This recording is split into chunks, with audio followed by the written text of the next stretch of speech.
Assalamualaikum warahmatullahi wabarakatuh. Salam sejahtera bagi kita semua. Salam Namo Buddhaya, Om Swastiastu, salam kebajikan.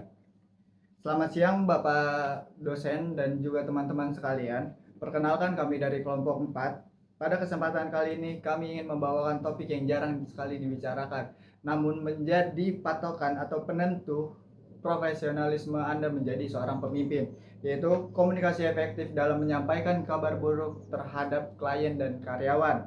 Di sini saya tidak hanya sendiri, melainkan ada beberapa rekan tim saya, yaitu ada Zakia Konita, Vida Kamila, Syahri Rosidin, Farik, dan juga termasuk saya sendiri, yaitu Rangga Daniel. Sebelum masuk ke materi utama, saya ingin mengajak teman-teman untuk membayangkan sebuah situasi. Bayangkan, Anda adalah seorang manajer perusahaan atau pemimpin perusahaan.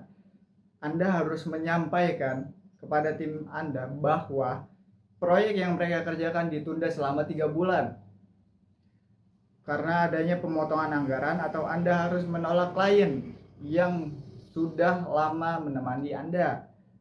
Bagaimana perasaan Anda? Kecewa, cemas, atau takut hubungan tidak berjalan lebih panjang lagi? Menurut teman-teman, bagaimana cara menyampaikan kabar buruk tersebut? Apakah hanya mengatakan maaf saja, proyek terlambat, atau justru kita harus memilih kata-kata yang tepat agar hubungan dengan klien berjalan dengan baik dan akan selalu begitu ke depannya? Situasi seperti ini sering terjadi teman-teman dalam dunia komunikasi bisnis atau dunia pekerjaan. Bukan hanya isi penyampaian yang penting, tetapi juga bagaimana cara kita bisa menyampaikan. Penyampaian yang kurang tepat dapat menimbulkan kesalahpahaman, menurunkan kepercayaan, bahkan dapat merusak hubungan profesional. Nah, oleh karena itu, presentasi kali ini membahas apa yang dimaksud dengan kabar buruk dalam komunikasi bisnis, mengapa penyampaian yang harus dilakukan secara profesionalisme, serta strategi yang dapat agar tetap tersampaikan tanpa merusak hubungan baik. Selanjutnya, sebelum kita membahas topik utama, kita harus memahami terlebih dahulu apa sih itu kabar buruk.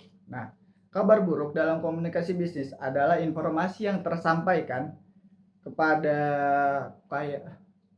klien atau kepada kita yang dapat menimbulkan kekecewaan, kerugian, atau ketidakpuasan bagi penerimanya.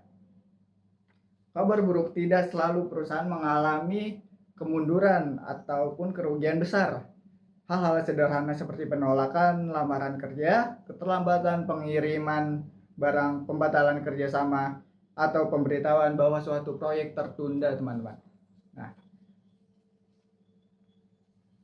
karena informasi tersebut dapat mempengaruhi perasaan maupun keputusan penerima, maka penyampaian yang harus dilakukan secara jujur, jelas, dan juga tetap memperhatikan etika komunikasi. Namun pertanyaannya adalah, mengapa kita harus bersusah payah dalam menyampaikan kabar buruk?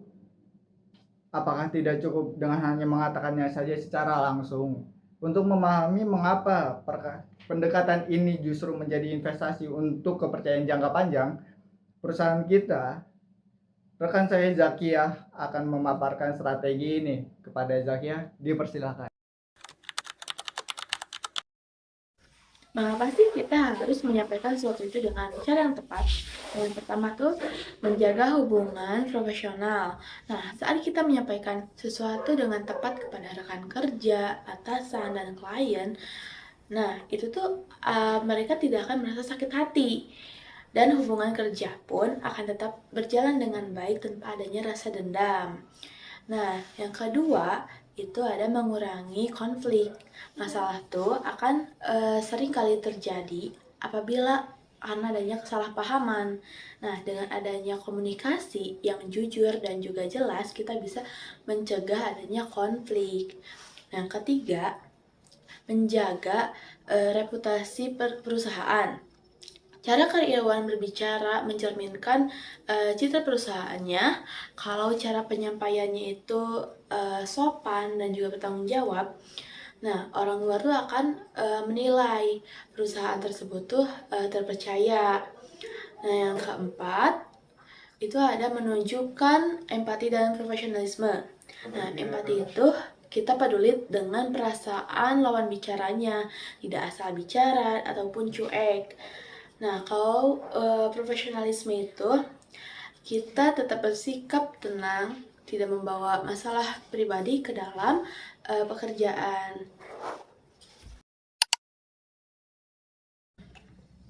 Apa sih dampak kalau misalkan kita tidak menyampaikannya dengan benar? Nah, yang pertama itu ada kesalahpahaman. Nah, kalau cara penyampaian kitanya berbelit-belit, tidak jujur atau kurang jelas, orang lain itu akan salah tangkap apa maksud dari kita, dan akibatnya tuh informasi yang diterimanya jadi berbeda dari kenyataannya. Yang kedua, konflik dengan pelanggan-pelanggan yang menerima info tuh setengah-setengah dan merasa kecewa. Rasa kecewa itu ujung-ujungnya akan jadinya komplain, terus adanya perselisihan juga. Yang ketiga, hilangnya kepercayaan. Nah, kalau kita dinilai tidak profesional saat berkomunikasi dengan pelanggan, pelanggan itu akan kapok dan tidak mau lagi bekerja sama dengan kita. Nah, yang keempat, reputasi perusahaan itu menurun. Ketika banyak pelanggan yang kecewa dan kehilangan kepercayaan, mereka akan mulai menceritakan pengalaman buruknya ke orang lain, dan akibatnya nama baik perusahaan itu akan langsung turun di mata publik. Yang akan menjelaskan prinsip dasar. Yang pertama itu ada jujur. Jujur itu berarti menyampaikan informasi sesuai dengan kenyataan tanpa menutupi atau mengubah fakta. Walaupun kabar yang disampaikan kurang menyenangkan, informasi tetap harus berjalan agar penerima percaya kepada perusahaan. Contohnya, proyek ini tuh harus dihentikan karena adanya pemotongan anggaran perusahaan. Yang kedua itu jelas. Jelas itu berarti menyampaikan pesan dengan bahasa yang mudah dipahami, tidak berbelit-belit, dan langsung pada inti permasalahan. Dengan begitu, penerima tidak salah mengartikan informasi yang diberikan. Contohnya itu ada proyek akan ditunda selama 2 minggu karena keterlambatan pengiriman bahan baku. Yang keempat itu ada empati. Empati berarti menunjukkan kepedulian dan memahami perasaan orang yang menerima kabar buruk. Hal ini bisa dilakukan dengan menggunakan bahasa yang sopan, menghargai perasaan mereka, dan meminta maaf jika diperlukan. Contohnya, kami memahami bahwa keputusan ini mungkin mengecewakan, dan kami mohon maaf atas ketidaknyamanan yang terjadi. Yang keempat itu ada profesional. Profesional itu berarti tetap bersikap tenang, sopan, dan menghormati penerima pesan. Saat menyampaikan kabar buruk, jangan menyalahkan orang lain atau menunjukkan emosi yang berlebihan. Fokuslah pada fakta dan penyelesaian masalah. Contohnya itu menjelaskan penyebab masalah secara objektif tanpa menyalahkan pihak tertentu. Selanjutnya yang kelima itu ada berorientasi solusi. Berorientasi solusi itu berarti tidak hanya menyampaikan masalah, tetapi juga menawarkan langkah selanjutnya atau solusi yang dapat dilakukan. Dengan begitu, penerima merasa bahwa perusahaan tetap berusaha memberikan jalan keluar. Contohnya itu, sebagai gantinya, kami akan menjadwalkan ulang proyek dan memberikan pembaruan perkembangan secara berkala. Yang keenam itu ada metode indirect approach. Metode indirect approach ini adalah cara menyampaikan kabar buruk secara bertahap agar penerima lebih siap menerimanya. Yang pertama itu ada buffer. Buffer itu membuka pembicaraan dengan kalimat yang sopan atau positif. Yang selanjutnya ada reason. Reason itu menjelaskan alasan atau penyebab secara logis. Yang ketiga itu ada bad news. Bad news itu menyampaikan kabar buruk dengan jelas dan berhati-hati. Selanjutnya itu ada closing. Closing itu menutup pembicaraan dengan solusi, harapan, atau langkah selanjutnya agar hubungan tetap baik.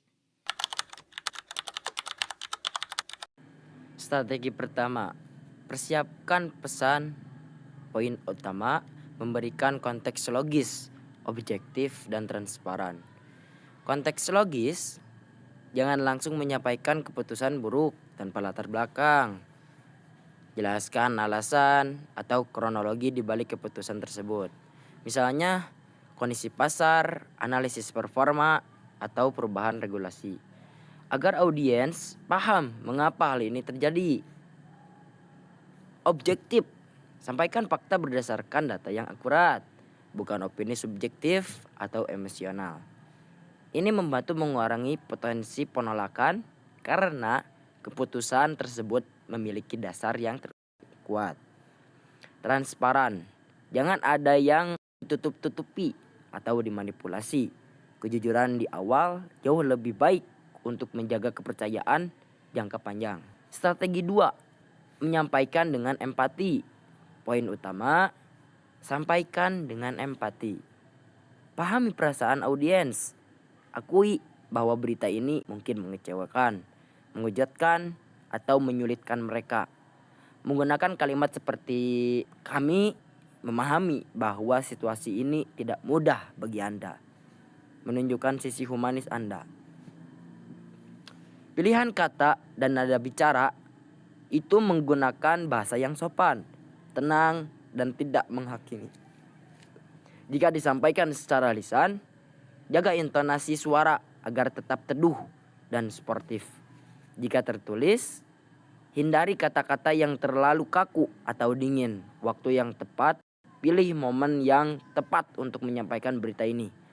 Jangan di saat audiens sedang berada di bawah tekanan kerja yang sangat tinggi atau di depan umum jika bersifat personal. Strategi 3, memberikan solusi dan langkah ke depan. Poin utamanya, memberikan solusi dan langkah ke depan. Fokus pada masa depan. Berita buruk adalah masa lalu atau masa kini. Namun audiens butuh kepastian tentang apa yang harus dilakukan selanjutnya. What's next? Tawarkan alternatif atau bantuan. Jika ini terkait pemutusan kerja sama atau pembatalan proyek. Berikan solusi alternatif, misalnya menawarkan kompensasi, memberikan rujukan, atau menyusun rencana mitigasi risiko agar dampak buruknya minimal. Langkah konkret, berikan panduan atau action plan yang jelas tentang apa yang akan terjadi dalam beberapa hari atau minggu ke depan, sehingga audiens merasa tetap dibimbing dan tidak ditinggalkan begitu saja. Nah, pada pembahasan ini kita akan membahas sebuah studi kasus. Nah, studi kasus ini tuh sering terjadi di dunia nyata. Bayangkan jika ada sebuah perusahaan memberitahu klien bahwa proyek yang sangat penting akan terlambat selama 2 minggu. Ini adalah situasi yang sangat beresiko tinggi. Nah, pertanyaannya, bagaimana cara kita menyampaikan berita ini tanpa merusak kepercayaan yang telah dibangun? Lalu, bagaimana agar keterlambatan ini tidak membuat hubungan bisnis berakhir? Nah, adapun jawabannya. Nah, jawabannya terletak pada teknik komunikasi yang akan dibandingkan. Di bagian selanjutnya, penjelasan perbandingan komunikasi. Nah, di sini kita bisa melihat perbedaan kontras antara komunikasi yang buruk dan yang efektif atau baik. Nah, komunikasi yang buruk biasanya ini tuh bersifat defensif, seperti menyalahkan pihak lain atau memberikan alasan yang tidak jelas. Hal ini hanya membuat klien frustasi karena mereka merasa bahwa kita lari dari tanggung jawab. Nah, sebaliknya, komunikasi yang efektif atau komunikasi yang baik mengedepankan kejujuran. Nah, kita mengakui kesalahan, lalu menyampaikan informasi secara transparan, dan yang paling penting adalah memberikan solusi kepada klien. Karena klien itu tidak butuh alasan, mereka hanya butuh kepastian bahwa masalah tersebut sedang ditangani oleh perusahaan tersebut. Sekian, terima kasih. Baik teman-teman, sebagai penutup dapat kita simpulkan bahwa menyampaikan kabar buruk merupakan salah satu tantangan yang tidak dapat dihindari dalam dunia bisnis. Dalam berbagai situasi seperti penolakan proyek, keterlambatan pengiriman, hingga pemberitahuan pemutusan hubungan kerja, setiap perusahaan pasti akan menghadapi kondisi yang mengharuskan penyampaian informasi yang kurang menyenangkan. Namun, yang perlu diingat adalah bahwa cara kita menyampaikan kabar buruk seringkali lebih berpengaruh daripada kabar buruk itu sendiri. Penyampaian yang dilakukan secara jujur, jelas, dan penuh empati dapat membantu menjaga hubungan profesional, mengurangi kesalahpahaman, serta mempertahankan kepercayaan dari klien maupun mitra bisnis. Oleh karena itu, dalam menyampaikan kabar buruk, kita tidak hanya menyampaikan fakta, tetapi juga menunjukkan kepedulian terhadap penerima pesan dan jika memungkinkan, memberi solusi atau langkah lanjutan yang dapat membantu menyelesaikan permasalahan yang ada. Jangan hanya menyampaikan pesan, tapi sampaikanlah dengan kejujuran, empati, dan solusi yang konkret. Karena pada akhirnya, bukan berita buruk itu sendiri yang menghancurkan hubungan, melainkan cara penyampaian yang mengabaikan perasaan orang lain. Komunikasi yang baik adalah kunci untuk tetap menjaga kepercayaan, bahkan di saat-saat tersulit sekalipun. Tetaplah profesional, tetaplah jujur, dan tetaplah mengedepankan empati. Semoga melalui presentasi ini kita dapat memahami bahwa komunikasi bisnis bukan hanya tentang menyampaikan informasi, tetapi juga tentang membangun kepercayaan dan menjaga hubungan baik melalui cara berkomunikasi yang tepat. Saya Rangga Daniel dan rekan-rekan kelompok saya mohon pamit. Terima kasih atas perhatiannya dan sampai jumpa di lain kesempatan. Sekian dari kelompok kami. Terima kasih. Wassalamualaikum warahmatullahi wabarakatuh.